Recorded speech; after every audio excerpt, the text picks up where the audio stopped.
बना रहे हैं पालक गोश्त। तो उसके लिए मैंने थोड़ा सा प्याज को पहले ब्राउन किया, इसमें अब चिकन डाला है। चिकन को थोड़ा सा फ्राई करूँगी।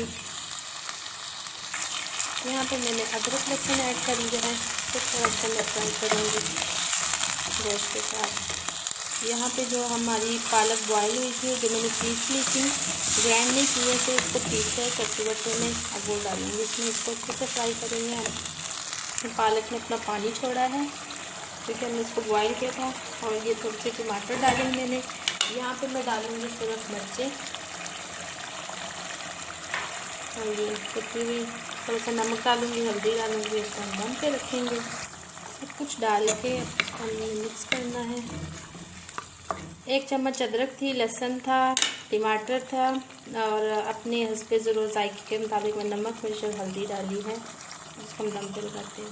ये देखें इसका पानी ड्राई हो चुका है, ऑयल ऊपर आ चुका है। इसको हम अच्छे से भूनेंगे और जो हमारा चिकन था वो भी गल चुका है इसी के पानी में। और बाद में हम इसको थोड़ा सा पानी डालेंगे अगर आप इसको थोड़ा नरम रखना चाहते हैं। ये देखिए हमारा पालक गोश्त कितना अच्छा और इतना मज़े का बना है ना, बस आपको दिखा सकती हूँ। मैंने टेस्ट किया, बहुत अच्छा बना है। Thank you. प्लीज़ सब्सक्राइब कर दें, लाइक कर दें, लाइक लाजमी किया करें। अल्लाह हाफिज़।